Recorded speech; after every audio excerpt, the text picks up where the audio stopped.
Nung una, Attorney Edwin, wala naman akong reklamo eh. Sabi ko, sige, de lahat i-discuss. Kasi ang thinking ko, and it's part of the rules, part of the Constitution, pwede naming ipagsama-samahin. Correct. Yung mga complaints na to. So sabi ko, sige, bahala na kung ano yung mga complaints niyan. And I'm not privy to the complaint of Attorney De Jesus. Hindi ko pa nababasa yan. I heard about the Kabayan Black. Hindi ko alam kung ano yung evidence o yung substance na nandun. Nung nakita ko na nahinarang kami, ito na yung call. Kasi meron tayong mga kasama sa Kongreso, may mga kasama tayo sa Secretary General's office na nagsabi na, uy, teka, hindi tinanggap. Sabi ko, ha? Sabi ko, ma'am, ano ba nangyari? Eh, hindi tinanggap eh. We were umupo daw sila in a conference and then binanggit. I'm not authorized to receive, I cannot receive your paper, blah, blah, blah. So nagkaroon na lang sila ng video saying na ganito. Right. So sabi ko, wow, ba't ganun? Correct. So nung nakita ko na hindi tinanggap, sabi ko, hindi na to. Set up na to. How did you feel about the first two complaints? Did you ever bother to read the first two complaints? Yes. Nung una, Attorney Edwin, wala naman akong reklamo eh. Sabi ko, sige, de lahat i-discuss. Kasi ang thinking ko, and it's part of the rules, part of the Constitution, pwede naming ipagsama-samahin. Correct. Yung mga complaints na to. So sabi ko, sige, bahala na kung ano yung mga complaints niyan. And I'm not privy to the complaint of Attorney De Jesus. Hindi ko pa nababasa yan. I heard about the Kabayan Black. Hindi ko alam kung ano yung evidence o yung substance na nandun. But you called them, tinawagan mo sila, di ba, before you filed? Yes. But anyway, nung nakita ko na nahinarang kami, ito na yung call. Kasi meron tayong mga kasama sa Kongreso, may mga kasama tayo sa Secretary General's office na nagsabi na, uy, teka, hindi tinanggap. Sabi ko, ha? So I had to call Kabayan Black, si Congresswoman. Sabi ko, ma'am, ano ba nangyari? Eh, hindi tinanggap eh. We were umupo daw sila in a conference and then binanggit.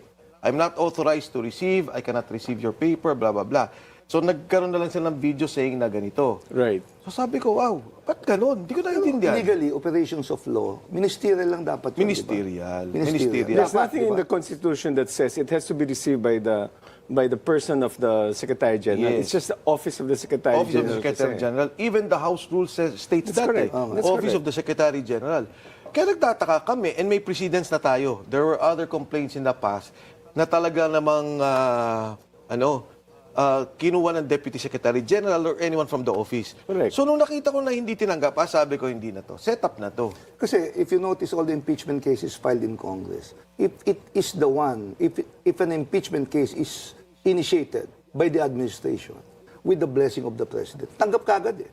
Mabilis pa sa alas 4. But when it is initiated by the opposition or by the minority, ang daming rikititos. So, may batas para sa administrasyon, may batas para sa Pero oposisyon. ngayon Ganun lang ba ito yun? nangyari eh. Ngayon lang ito nangyari eh, na hindi tinanggap ng Office of the Secretary General regardless of whether the Secretary General is there or not. Diba? May binanggit, Meron na. may Meron binanggit na. sa akin si Sorry, Cardema. go ahead. Si Cardema. Cardema, yes. May binanggit siya na gano'n. Sabi Cardema niya, is the Duterte youth. yes. Sabi niya, we filed, I think, last year. Anyway, hindi ko rin man alam yon. Pero ito yung first time na nakita ko. Kasi sabi ko, si Attorney Salonga, in fact, he's a neighbor, mabait naman yung bata. Sabi ko, Attorney, if you cannot receive, pwede bang kausapin namin yung sa harap, yung sa front desk nila, sa receiving area, pa-receive namin. Sir, no one is authorized to accept that. Sabi ko, ba't ganun? Eh, di ba ngayon, pumunta ka sa any office here, malapit dito, go to a government office, may letter ka, i-receive nila eh. Mike, but you know, you're a politician, and what's the motivation behind here? The What do you motivation, think is the motivation behind the refusal to accept? I think, klaro sa akin, Attorney Sherda, yung patayin yung mga totoong impeachment. And the first impeachment, papasukin nila, and of course, they debate on it, form and substance. If you look at as requirement of the Constitution, 10 days, within 10 days, i-refer ni Speaker sa order of business. Right. From plenary, 3 days to the Committee on Justice. Yun na yung initiated eh. Right. Are Yung you 3 days na yun. saying the one that was accepted is an impeach me complaint? Impeach me complaint. Impeach me complaint. So you're saying that the first impeachment complaint is quite weak. It was really Yes. meant to safeguard the one-year Alam mo, ban. Attorney Sherda, ito natatawa ako. I was surprised na si Yusek Claire Castro reacted. Sabi niya, i-prove mo, Mike, na mahina yung first complaint. Sabi ko, bakit ako kailangan i-prove? Eh, di ba parang unang-una, palasyo siya. Dapat ang stand niya, all complaints are weak. Wala yung basis. Di ba dapat ganun? nga. Ngayon ako magpo-prove na yung first complaint is weak. Pero the fact that they're doing this, hinaharang nila yung talagang process Sana yun na ang dapat. sinagot mo, Boss Mike. Tanggapin niyo yung sa amin because I can prove that that impeachment complaint is weak. Ayaw na nga Hindi, ni after the Atty. fact, Hindi nga sinabi. sinasabi ko nga eh. Dapat yun ang sinagot mo kay Yusek Claire Castro. Inaawa na nga ako kay Atty. Salonga. Sabi niya, sir, pasensya na talaga kayo. I cannot. And you know, syempre, naintindihan mo naman na pag-utusan to mga to, kawawa naman. But just the same, you said you're going to the Supreme Court. Ako, You're not going back anymore to Congress to refile? yun Kasi ang sabi- aking inclination. Personally, yun ang inclination. Kasi ang problem ko is, yung kay Atty. De Jesus, ni-receive na ng Speaker's Office. Well, Yeah, was Garfield present when it was when she filed the case, the complaint? Sabi nila, yes, Okay. she was there. No, but until it's calendared sa House plenary and relegated doon sa Pero binigay sa kami kasi, Committee on Justice. pag file namin ngayon, kaya pa lang nila itatransmit. Pwede Yes. lang i-transmit ngayon or bukas. Yung kanila, Na-transmit na. na-transmit na. At yun ang constitutional basis nung unconstitutional yung ginawa yung nangyari kay VP Sara because 4 na impeachment complaints at ang final against her. Yes, oo. Yun may yun. tatlak Mike, na. was there an endorser from a representative of the House to endorse the complaint? Yes. Meron. Yes. Who was Meron. Actually, nangyari dyan si Kedwin, may mga kausap kami. In fact, we were in the office of a congressman. Nung hindi ni-receive, tinawagan ko sila. Wag na. Hindi, sabi ko lang, dyan lang kayo. Pag ni-receive, baba kayo. Sabi lang, sige. Kasi nga, you know, it's hard to impeach a president. Correct. Siyempre, yung mga congressmen are very much affected by it. Yung gigipitin sila, papailan sila ng case. Konting May mga- chismis lang. Oo. Yung bang mag-i-endorse sa impeachment nyo, minority o majority? Actually, mix. Mix? Mix. Oh. So may tatawid? Ay, hindi naman. Well, ano ba? Hindi, mix eh. Dapat nag-usap kami ni Egay, and apparently, I understand that you spoke to Egay if he was Yes. willing to endorse. And sabi niya, he doesn't want to endorse. And either naman ang sabi niya, complaint, Yes, tama. both. But ang nakwento is that Kiko Barsaga was going to endorse kaso suspended. So, and then yung anak ni Chavit Singson was supposed to endorse also the complaint. So, who was your possible endorsers at least? Ayaw nga nyo sabihin oo. Huwag na muna. Hindi, nasabi na eh. Wala siyang sinabi. Hindi, lumabas na yung kwento eh.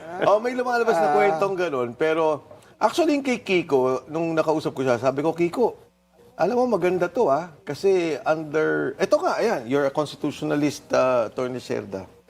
Suspended siya eh. Talaga? Suspended siya eh. So, pag nag-endorse siya, sabi ko, ano yan, that's something to be discussed by the Supreme Court. Constitution. Are you allowed to endorse or not? Kasi, you're still a sitting congressman, you're Yeah, just suspended. suspended, Right. So, ano ba yan? Yeah, Yun tama, ang tama. isa. Pero I told him, you can't be just the only one. Kasi pagka ikaw lang yan, delikado. By It the has to way, be with an active sitting congressman. Now that you're mentioning congressman, you also mentioned that Saltigo is willing to testify Yes. sa Yes. sa impeachment na Yes. final nyo. Really, So nakausap mo siya mismo? Ang kasi naman yung kay Saldico. Answer first. Yeah. Did you personally speak to Saldico? Yes. Kasi ang sabi ko naman kay Kong Saldi, well, even before, sabi niya, di ba, I haven't spoken to him, sabi niya, willing akong magsalita sa Blue Ribbon Committee hearing. So, willing akong umupo dyan. But he was not allowed. So, sinabi ko, sige, under an impeachment process, kung papayagan ka under suspended rules without coming home, pwede ka ba? Sabi niya, pwede. Kasi we've done that. We've done yung suspended Zoom during deliberations, Right. witnesses. In fact, even now, meron daw recent na from Thailand or China, they were allowed to testify under Zoom. So if you will be allowed, sabi niya, yes, I will do it. Sabi ko without talking about any other concern, but yung sinabi mo na. Alam mo saan ako nagtataka, Mike? Kaya mong hanapin si Saldico. Sila, parang hirap na hirap siya hanapin. O ayaw lang hanapin, o ayaw lang pahanap. Hindi ko alam. Hindi ko alam.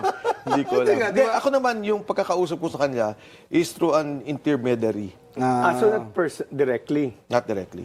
So Not it's not a directly. personal conversation between you and Saldico? Oh, yeah. Yes. You did? Yes. But somebody intermediated and connected the both of you? Yeah. To be specific about it, kayo nag-usap sa telepono, then I was able to talk. Speakerphone? Yeah. Na itago na lang natin yung sa pangalan na Ace Barbers. joke. Ace, joke. Hindi, pero, I remember the Gutesa case. You spoke to Marcoleta, pero may history na pala kayo ni ni Senator Marcoleta. Nung panahon ng pandemic, nag-promote to ng ivermectin kasama ni Akala Marcoleta. mo anong klaseng history sinasabi mo Tama. kasi. Yung nangyari naman kay... Ang reputasyon nito, good boy. yung nangyari Pasaway lang, sabi ni Jay. Yung nangyari lang kay Marcoleta noon, kaya naman din siya nagalit at na-trigger din ako. Ako yung una then I brought him in.